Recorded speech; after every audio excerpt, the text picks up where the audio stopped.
hanya iman yang bekerja oleh kasih. Nah, kita akan belajar lebih dalam lagi, saudara. Seringkali kita bertanya, iya saya mau punya iman, saya mau punya iman. Karena iman itu, firman Tuhan katakan, iman yang sebesar biji sawi sanggup memindahkan gunung. Ya, kita tiap hari, the just shall live by faith. Orang benar harus hidup oleh iman.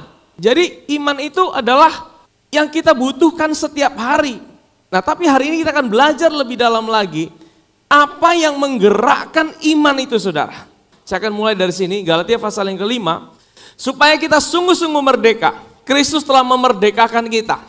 Karena itu berdirilah teguh dan jangan mau lagi dikenakan kuk perhambaan. Ya, jadi waktu itu orang Galatia adalah jemaat yang sudah kenal Tuhan, percaya. Dan kemudian ada orang-orang dari golongan Yahudi datang kembali ke jemaat itu dan bilang, kamu tidak cukup percaya saja, kamu harus kembali lakukan hukum Taurat. Contohnya apa? Sunat. Kalau kamu tidak disunat, kamu tidak masuk surga loh. Kalau kamu tidak disunat, Tuhan marah loh sama kamu. Nah, kemudian ditambahkan lagi, kamu harus lakukan ini, lakukan ini, lakukan ini. Jadi, waktu Paulus dengar seperti itu, Paulus marah, saudara. Ya, salah satu surat yang paling keras daripada Rasul Paulus adalah kepada jemaat di Galatia. Kepada jemaat di Galatia, Paulus marah dan bertambah bodohnya kamu. Bahkan dia bilang ini, kalau ada orang lain, bahkan malaikat dari sorga, yang beritakan Injil yang lain kepada kamu, beda dengan apa yang aku sampaikan, terkutuklah dia. Wih, Paulus sangat keras. Dia marah kepada jemaat di Galatia. Dia bilang, kamu udah mulai dengan roh, kenapa kamu harus mengakhiri dengan daging? Kamu udah mulai menerima dengan iman, kenapa kamu harus kembali dengan usahamu sendiri? Sesungguhnya aku Paulus berkata kepadamu, jikalau kamu menyunatkan dirimu, Kristus sama sekali tidak akan berguna bagimu. Apa artinya ini? Apa artinya kita tidak boleh sunat? Tidak, saudara. Hari ini kita yang pria-pria boleh sunat, tapi ini tidak ada hubungannya dengan perkenanan Tuhan. Jadi saudara gini ya, hukum Taurat ini hari ini tidak lagi berlaku buat kita dalam artian gini. Bukan lagi sebagai tuntutan yang harus kita lakukan supaya Tuhan sayang sama kita. Tetapi kalau saudara dalam hukum Taurat itu ada aturan-aturan, jangan mencuri, jangan membunuh, jangan bersaksi dusta. Itu tetap kita lakukan, saudara. Tapi bukan lagi sebagai sebuah tuntutan. Jadi apa yang ada dalam hukum Taurat yang memang hari ini kita masih lakukan, lakukan. Tapi bukan sebagai satu syarat supaya Tuhan itu menerima kita. Bukan berarti kalau hukum Taurat dibatalkan, ya udah kita udah tidak usah lakukan semua. Ayo kita mencuri rame-rame, ayo kita membunuh rame-rame, ayo kita berbohong rame-rame. Bukan seperti itu, saudara. Yang dimaksudkan adalah kalau kamu menyunatkan dirimu sebagai syarat Tuhan menerima kamu, maka Kristus sama sekali tidak akan berguna, percuma. Jadi kalau saudara di luar ada perdebatan, wah kita kan tidak lagi di bawah hukum Taurat, kalau gitu tidak usah lakukan semua. Ya kalau gitu kita mencuri, membunuh, jadi bebas dong. Ya, tidak, kita lakukan semua, tapi esensinya beda. Spiritnya udah lain. Kita lakukan semua bukan supaya Tuhan sayang sama kita. Kita lakukan semua bukan karena supaya Tuhan mengasihi kita, tapi kita lakukan semua karena kita tahu Tuhan tuh sudah kasih sayang sama kita, Tuhan tuh sudah mengasihi kita. Amin, saudara. Sekali lagi aku katakan kepada setiap orang yang menyunatkan dirinya bahwa ia wajib melakukan seluruh hukum. Maksudnya apa? Tadi kalau kita mau dibenarkan karena kita lakukan sesuatu baru Tuhan sayang sama kita, ya tidak bisa satu, harus semua. 613 aturan itu harus kita lakukan dengan sempurna. Kalau kita mau kembali ke dalam sistem pembenaran itu, Paulus bilang gitu. Ya kalau cuma sunat aja, kamu semua orang bisa, tapi kalau kamu harus lakukan semua 613, siapa yang mampu? Betul? Kamu lepas dari Kristus jikalau kamu mengharapkan kebenaran oleh hukum Taurat. Kalau kamu mengharapkan kamu dibenarkan karena kekuatan kamu mentaati Tuhan, kamu tidak perlu Kristus sebenarnya. Kamu terlepas dari Kristus. Kristus mati sia-sia buat hidupmu. Tidak perlu Tuhan turun dari sorga. Kamu hidup di luar kasih karunia. Bagaimana kita hidup di luar kasih karunia? Bagaimana? Kalau kita mengharapkan belas kasihan Tuhan karena berdasarkan apa yang kita buat, itu kita hidup di luar kasih karunia. Kalau kita datang pada Tuhan dan kita berdoa supaya Tuhan menjawab doa kita karena apa yang sudah kita lakukan, seperti kita transaksional dengan Tuhan, kita hidup di luar kasih karunia. Amin saudara. Sebab oleh Roh Kudus dan karena iman. Iman itu apa? Percaya pada apa yang Yesus kerjakan. Kita menantikan kebenaran yang kita harapkan. Artinya ini bukan satu kali seumur hidup. Roh Kudus itu akan terus memanifestasikan ya dalam hidup kita. Sebab bagi orang-orang yang ada dalam Kristus, sebenarnya kita hari ini ada dalam Kristus. Bagi orang-orang yang ada dalam Kristus Yesus, hal bersunat atau tidak bersunat tidak mempunyai satu arti. Hanya iman yang bekerja oleh kasih. Saudara, kalau kita baca ini, kita harus mengerti. Kasih ini bukan kasih kita sama Tuhan. Kata kasih di sini adalah agape. Agape itu bukan kasih kita sama Tuhan. Agape itu adalah kasih Tuhan buat hidup kita. Dengan kata lain, iman itu akan bekerja atau akan bergerak jikalau ada kasih Tuhan dalam hidup kita. Dengan kata lain, iman itu tidak bisa kita paksakan. Iman itu tidak bisa kita usahakan dengan kekuatan kita. Iman itu akan bergerak ketika ada kasih Tuhan dalam hidup ini. Kalau saudara punya motor atau punya mobil, sekalipun motornya baru, mobilnya baru yang termahal sekalipun. Tapi kalau tidak ada bensin atau solar, saudara, apa gunanya? Saudara mau naik mobil mahal tapi saudara dorong, naik motor yang bagus tapi saudara dorong.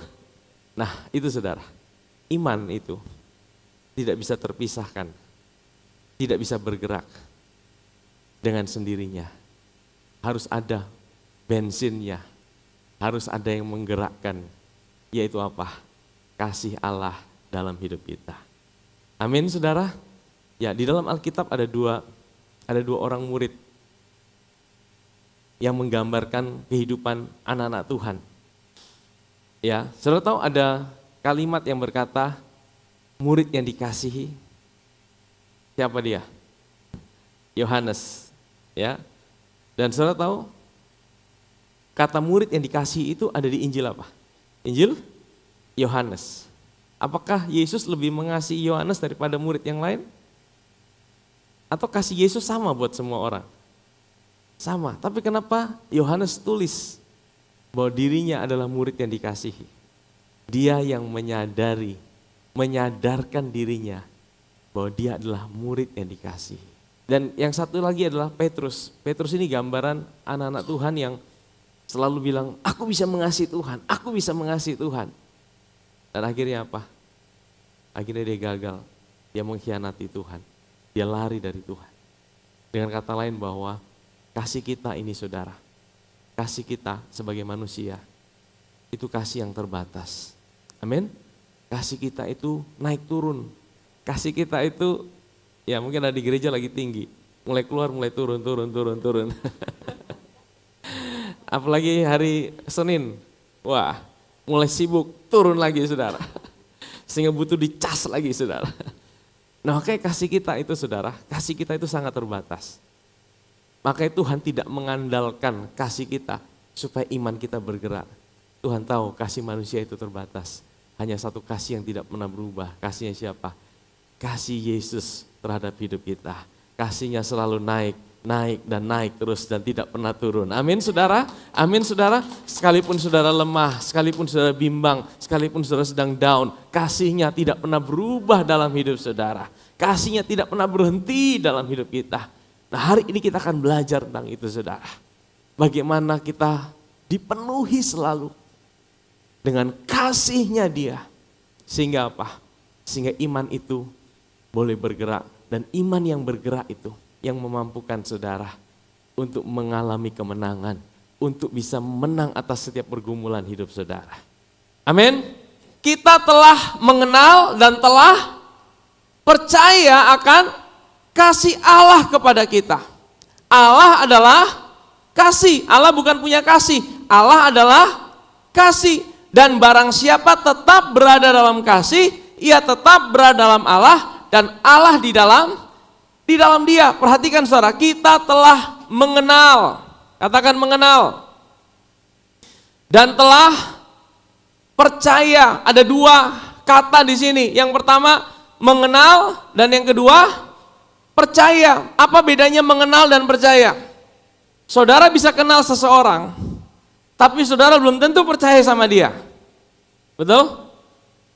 Saudara bisa kenal dia, tapi untuk sampai tahap saudara percaya sama dia, itu dibutuhkan satu tingkatan yang lebih tinggi. Betul lihat? Mungkin saya bilang, saya kenal dengan bapak ini, saya kenal dengan ibu ini. Tapi untuk percaya sama dia, itu belum tentu, apalagi kalau sudah pernah dibohongin. Apalagi kalau sudah dengar, wah dari rumors, wih hati-hati dengan orang ini, hati-hati dengan dia. Saudara, untuk mengenal itu lebih mudah, tapi untuk mempercayai itu butuh satu keputusan dalam hidup ini. Kalau saya tanya sama saudara, saudara percaya bahwa Allah adalah kasih? Percaya? Oh saya percaya dari dulu Tuhan, kita di gereja, bahkan dari sekolah minggu, udah dikasih tahu Allah adalah kasih. Ya kan? Tapi apakah saudara percaya bahwa Allah sungguh-sungguh mengasihi saudara? Kalau saya tanya sama saudara hari ini, mungkin saudara akan mulai pikir ulang. Untuk mempercayai itu saudara, dibutuhkan satu keputusan dalam hidup ini. Karena apa? Karena sekali lagi peperangannya di pikiran. Untuk saudara bisa mempercayai Tuhan setiap hari dalam hidupmu, saudara akan berperang dalam pikiran. Sekali lagi peperangan kita itu bukan lawan darah dan daging, ya, tapi melawan penguasa-penguasa di udara. Dan cara kerjanya itu dari dulu, sekarang, dan selama-lamanya tidak pernah berubah. Saudara tidak bisa hanya, ya sudah saya udah jadi Kristen, udah cukup. Tidak bisa saudara. Memang waktu kita jadi Kristen, lahir baru, engkau adalah orang dewasa. Roh saudara bukan anak kecil. Tetapi kita mesti terus bertumbuh dalam pengenalan yang benar akan Tuhan. Pertumbuhan pengenalan akan Tuhan itu tidak pernah akan selesai sampai nanti kita masuk kembali di peti 2x1. Karena kita perlu terus bertumbuh dalam pengenalan. Ya. Karena apa? Iblis itu dia jago firman, dia tahu semua. Nah dia tahu Adam, oh kamu tidak tahu firman. Oke, saya masuk lebih dalam. Oh iya, Tuhan itu tidak boleh kamu makan pohon di tengah-tengah taman. Karena apa? Karena dia tidak mau kalian sama seperti dia kan? Saudara tahu maksudnya apa? Ini omong begini ada sayapnya saudara. Ya, kalau saudara dengar orang politik bicara kan, omong ini tapi ada sayapnya saudara. Dia selalu bilang gini, dia pengaruh pikiran Hawa dan Adam begini. Tuhan itu tidak sayang sama kalian, dia tuh punya maksud tersembunyi. Dia tuh tidak sungguh-sungguh sayang sama kalian. Mereka bilang, iya benar juga ya. Nah mulai termakan. Begitu mereka meragukan kasih Tuhan dalam hidup mereka, di situ tipuan itu masuk saudara. Tipuan itu masuk, mereka gagal. Dengan cara yang sama, iblis juga mencobai Yesus.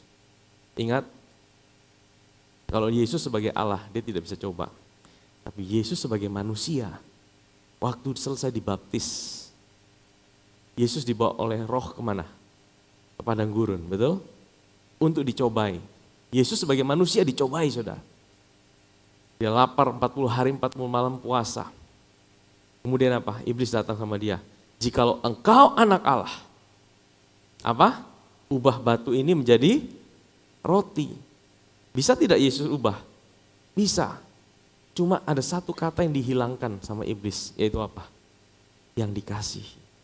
Waktu Yesus keluar dari sungai Yordan, ingat ada satu perkataan apa? Bapa sama Yesus, inilah anakku yang kukasihi, kepadanya lah aku berkenan. Saudara, Yesus sebagai manusia, Yesus belum buat apa-apa saudara. Dia belum melayani, dia belum sembuhkan orang sakit pilek juga belum saudara. Dia belum buat apa-apa. Tapi dia dapat konfirmasi dari Bapaknya. Inilah anakku yang kukasih. Kepadanya lah aku berkenan. Dengan cara yang sama, setiap hari ketika engkau bangun, engkau harus mendapatkan konfirmasi itu. Engkau harus menyadarkan dirimu. Engkau harus mempercayai. Bahkan sebelum engkau lakukan apa-apa sepanjang hari itu, engkau tahu engkau adalah anak yang dikasihi. Anak yang dicintai, anak yang diberkati. Amin saudara. Engkau belum buat apa-apa hari itu. Engkau harus ingatkan dirimu. Hari ini adalah hari yang terbaik. Aku dicintai tanpa syarat. Aku dikasihi tanpa batas. Aku diberkati berlimpah-limpah. Engkau belum buat apa-apa. Tapi engkau sudah dapatkan konfirmasi. Karena apa saudara? Iblis kenapa dihilangkan kata yang dikasihi? Karena dia tahu. Ketika seseorang itu tahu dia dicintai oleh Tuhan. Dia dikasihi oleh Bapaknya. Di situ tipuannya dia tidak bisa masuk. Iblis itu hari ini tidak punya kuasa loh saudara. Dia sudah dilucuti. Di atas kayu salib firman Tuhan bilang apa? Dia sudah dilucuti. Tapi dia masih ada. Terus kenapa dia bisa punya kuasa? Dia tidak punya kuasa sampai dia bisa tipu kita. Bagaimana cara dia tipu? Dengan cara yang sama dia tipu Adam dan Hawa. Dengan cara yang sama dia tipu Tuhan Yesus. Dia mau tipu Tuhan Yesus. Dengan cara yang sama pula dia akan tipu saudara. Iblis selalu akan membuat engkau ada jarak sama Tuhan. Karena kalau dia tidak bisa buat engkau ada jarak dengan Tuhan, dia tidak bisa menyerang hidup saudara. Ya. Kalau kita orang lahir baru, kita tidak bisa diserang sama iblis, dirasuk roh kita. Kalau orang belum kenal Tuhan, belum lahir baru, dia bisa kerasukan setan. Roh jahat. Tapi kalau kita orang lahir baru, kita tidak bisa roh kita dirasuk. Roh kita itu dimeteraikan sama Roh Kudus. Roh kita itu tempat kediaman daripada roh Tuhan. Kita jadi satu dengan Tuhan. Tidak mungkin dia berani korek roh kita. Yang dia bisa korek adalah jiwa kita dan tubuh kita. Dengan cara apa dia bisa itu? Dia akan tipu kita. Dia akan buat pikiran kita seolah-olah kita ada jarak dengan Tuhan. Seolah-olah Tuhan tinggalkan kita. Seolah-olah Tuhan biarkan kita berjalan sendirian. Seolah-olah Tuhan lagi marah sama kita. Ya, 1 Petrus 5 ayat yang ke-8, coba kita buka. Sadarlah dan berjaga-jagalah. Lawanmu siapa? Lawan kita bukan orang lain, bukan tetangga kita. Bukan keluarga kita. Lawan kita si iblis. Berjalan keliling. Sama seperti apa? Singa yang mengaum-ngaum dan mencari orang yang dapat ditelannya. Berarti apa? Ada yang dapat ditelan, ada yang tidak dapat. Kalau sama seperti singa berarti dia singa bukan? Dia cuma sama seperti singa, dia cuma menyamar seolah-olah dia singa. Kalau singa itu cari makan gimana saudara? Kalau saudara perhatikan, kalau pelajari singa itu kalau lagi mau cari mangsa, apakah dia dari jauh dia mengaum-mengaum? Tidak saudara, kalau dia mengaum, wah lari langsung saudara. Kalau singa yang mengaum itu saudara, ya sebenarnya dia mau tipu. Dia cuma menyamar jadi singa. Nah, orang yang dapat ditelannya itu di ayat yang ke-7. Serahkanlah segala kekhawatiranmu kepada Tuhan sebab Ia yang memelihara. Berarti yang dapat ditelan adalah orang yang tidak menyerahkan kekhawatirannya kepada Tuhan. Saudara kalau khawatir terus-menerus dan tidak diserahkan sama Tuhan, saudara ini jadi mangsanya singa yang mengaum-ngaum. Bukan singa loh, dia cuma sama seperti singa. Dia bukan singa. Dia cuma sama seperti singa. Nah, auman itu bicara tentang apa? Auman itu bicara tentang apa? Amsal 19 ayat yang kedua. Kemarahan raja adalah seperti raung singa muda, tetapi kebaikannya seperti embun yang turun ke atas. Jadi auman atau raungan singa muda itu menggambarkan apa? Raja yang sedang marah. Nah, saudara tahu siapakah raja kita? Singa yang sejati itu siapa? Singa dari Yehuda. Firman Tuhan berkata, dialah singa dari Yehuda. Ya, itu siapa? Yesus. Dengan kata lain saudara, auman singa bicara tentang raja yang sedang marah. Kalau singa itu adalah Yesus, dia adalah raja. Berarti Yesus sedang marah sama hidup saudara. Berarti iblis itu menyamar dalam tanda arti gini. Dia akan selalu kasih pikiran seolah-olah raja kita, yaitu Yesus, hari ini sedang marah sama saudara. Dia akan masuk secara pelan-pelan, seolah-olah itu kita yang bicara, kita yang lihat situasi kita. Iya ya, kalau Tuhan baik, kenapa saya punya masalah tidak selesai? Jangan-jangan Tuhan lagi marah sama saya. Jangan-jangan ada kesalahan di masa lalu saya belum selesaikan. Hari ini saya tidak boleh datang sama Tuhan. Aduh, jangan-jangan kemarin saya buat kesalahan, hari ini Tuhan marah sama saya. Saya harus lakukan ini. Aduh, saya harus minta ampun sungguh-sungguh baru saya datang sama Tuhan. Saya harus buat ini. Sehingga apa? Itu membuat engkau ada jarak dengan Tuhan. Engkau tidak berani datang sama Tuhan. Engkau tidak berani berdoa sama Tuhan. Dan seperti ada jarak yang membuat engkau terpisah.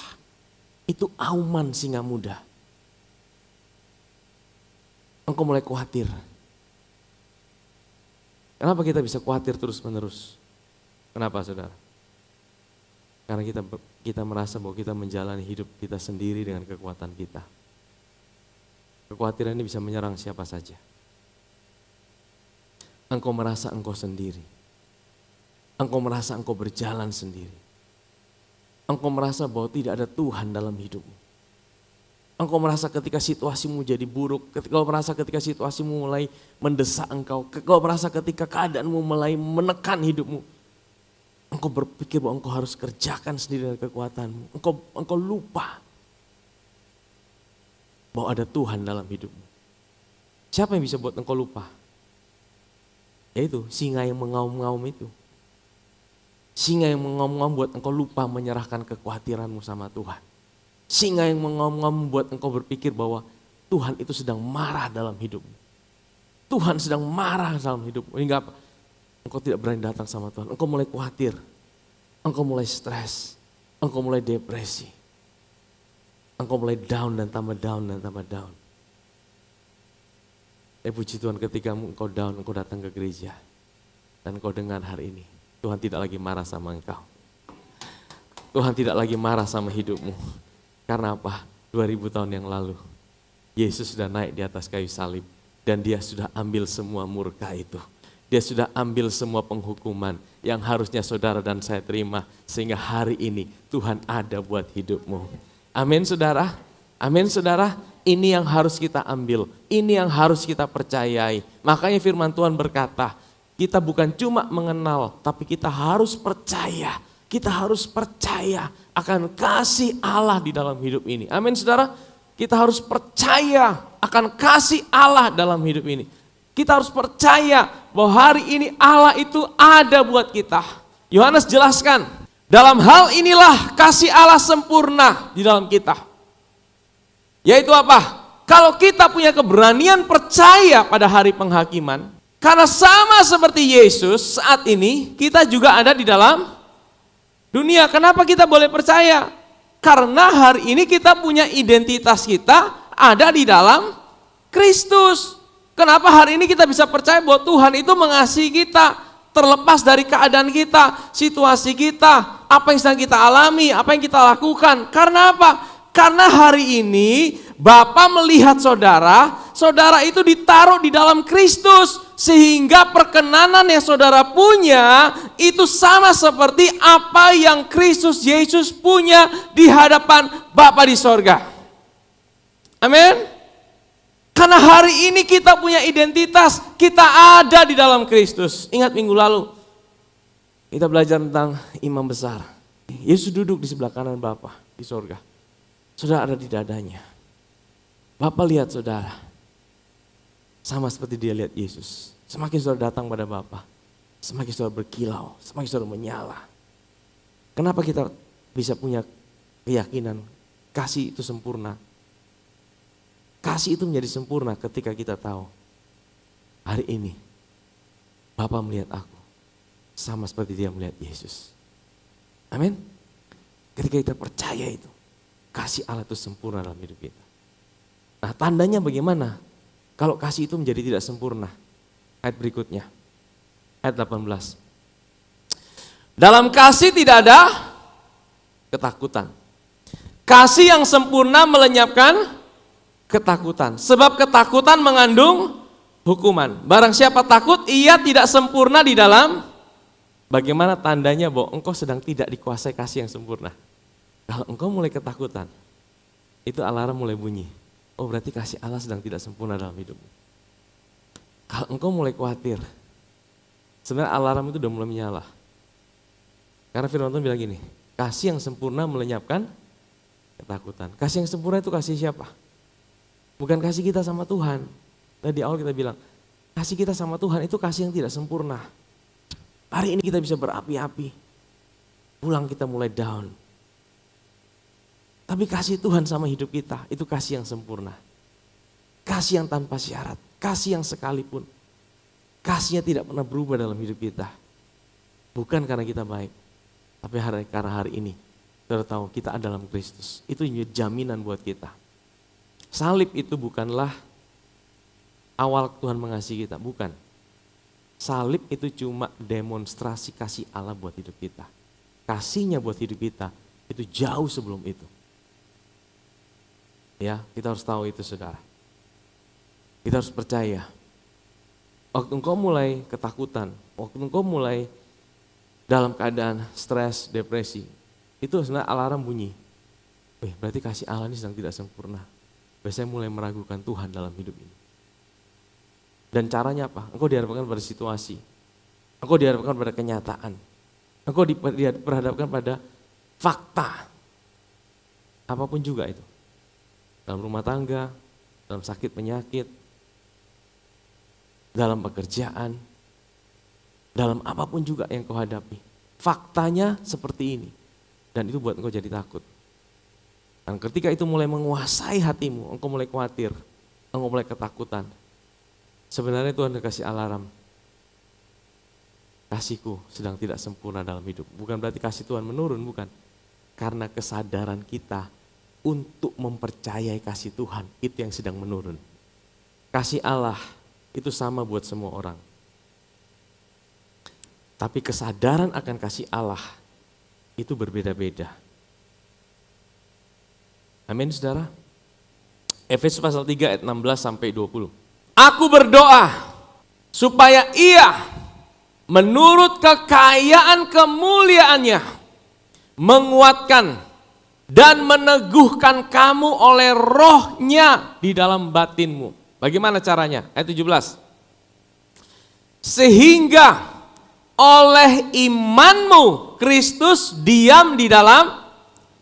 Nah, Paulus bilang gini, Kristus diam dalam hati kita, itu bukan oleh perasaan. Ya, perasaan kita itu mut-mutan. Tuhan kasih kita perasaan. Tapi jangan andalkan perasaanmu untuk mempercayai bahwa Tuhan ada buat hidupmu. Karena perasaan kita itu naik turun. Waktu perasaanmu senang, wah Tuhan itu hidup. Waktu perasaanmu lagi down, Tuhan engkau ada di mana? Kayaknya Tuhan tidak ada. Perasaan kita itu naik turun, Tuhan kasih, loh, terus kalau gitu kenapa Tuhan kasih kita perasaan? Tuhan kasih engkau perasaan supaya engkau bisa merasakan cinta Tuhan dalam hidupmu. Tuhan kasih kita perasaan supaya apa? Waktu engkau menyembah Tuhan, engkau bisa rasakan hadiratnya. Tapi jangan pakai perasaanmu sebagai standar, sebagai jaminan kehadiran Tuhan dalam hidupmu. Artinya gini saudara, waktu engkau ada di gereja, wah atmosfernya, wah Tuhan ada nih, Tuhan ada. Tapi waktu engkau di luar, waktu engkau hadapi masalah, waktu tidak ada orang yang lagi nyanyi, menyembah, engkau tidak rasa apa-apa. Apakah Tuhan tidak ada? Tuhan ada. Tuhan ada. Jangan pakai perasaanmu untuk sebagai jaminan kehadiran Tuhan dalam hidupmu. Tapi waktu engkau bisa rasakan hadirat Tuhan, itu karena Tuhan kasih engkau perasaan. Amin saudara. Oleh imanmu Kristus diam dalam hatimu dan kamu berakar serta berdasar di dalam. Nah ini saudara, coba tampilkan gambarnya. Kalau pohon hidup dia pasti ada akarnya, betul ya saudara? Yang lebih penting akarnya atau pohonnya? Akar lebih penting daripada pohonnya, betul? Sama dengan bangunan. Yang lebih penting pondasinya atau yang kelihatan? Pondasi itu yang paling penting. Dia tidak kelihatan tapi dia yang paling penting. Nah yang kelihatan di luar ini cuma yang kelihatan, ada buahnya, ada ini. Sama seperti hidup kita. Yang kelihatan di luar ini cuma buahnya. Tapi ada akar yang di dalam ini saudara. Akarnya adalah apa? Firman Tuhan tadi bilang, oleh imanmu Kristus diam di dalam hatimu. Tapi ada satu akar yang lebih dalam daripada iman, yaitu apa? Kasih. Kasih ini yang menggerakkan iman. Jadi akar yang paling dalam hidup kita haruslah apa? Kasih Allah dalam hidup ini. Kalau engkau selalu menyadari kasih Allah dalam hidupmu, engkau tidak usah pusing dengan iman. Kalau engkau selalu menyadarkan dirimu bahwa Tuhan itu selalu ada buat hidupmu, kasihnya tidak pernah berubah, tidak tergantung situasimu. Engkau tidak usah pusing, engkau harus punya iman. Iman itu akan ada dengan sendirinya dalam hidupmu. Amin saudara. Aku berdoa supaya kamu bersama-sama dengan segala orang kudus dapat memahami betapa lebarnya, betapa panjangnya, betapa tingginya, betapa dalamnya kasih Kristus. Kenapa Paulus sampai berdoa begitu? Karena memang kasihnya itu sulit dipahami dengan akal kita. Coba ayat berikutnya. Dan dapat mengenal kasih itu sekalipun kasih itu melampaui apa? Segala pengetahuan. Jangan pernah ukur kasih Tuhan dengan logika saudara. Karena apa? Kasih Tuhan itu jauh melampaui segala pengetahuan kita. Amin. Kasih Tuhan itu jauh melampaui segala pengetahuan saudara. Firman Tuhan bilang apa? Aku berdoa supaya kamu dipenuhi di dalam seluruh. Bagaimana saudara dipenuhi dengan seluruh kepenuhan Allah? Bagaimana? Kalau kita orang karismatik, wah, kalau mau mengalami kepenuhan Tuhan selalu berdoa, penuhi aku Tuhan. Caranya gimana menurut konteks ini? Kepenuhan dari Tuhan gimana? Waktu engkau mengenal kasih itu. Waktu engkau mengalami kasih itu. Waktu engkau mempercayai kasih itu. Waktu engkau mempercayai kasih itu. Kasih itulah yang membuat engkau dipenuhi dalam seluruh kepenuhan Allah. Apa akibatnya ketika engkau dipenuhi? Ayat yang ke-20. Bagi dialah yang dapat melakukan jauh lebih banyak daripada yang dapat kita doakan atau pikirkan. Seperti yang ternyata dari kuasa yang bekerja di dalam. Sebenarnya kita suka ambil ayat ini. Sebenarnya kalau kita doa kita sering pakai ayat ini. Bagi dialah yang dapat melakukan jauh lebih besar. Tapi ayat ini tidak berdiri sendiri. Ayat ini ada atasnya. Saudara tidak bisa ambil satu ayat dan saudara ambil itu tanpa saudara tahu apa yang menyebabkan ayat itu ada. Ayat ini ada karena ayat ini bicara tentang Rasul Paulus berdoa tentang supaya jemaat Efesus bisa memahami betapa panjangnya, betapa lebarnya, betapa dalamnya kasih Tuhan. Dengan kata lain Paulus berkata, kalau engkau dapat pewahyuan, engkau bisa mempercayai kasih Tuhan dalam hidupmu, kasih yang tanpa syarat itu, kasih yang selalu ada buat hidupmu. Engkau akan ngalamin, bagi dialah yang dapat melakukan jauh lebih besar daripada apa yang engkau doakan atau pikirkan.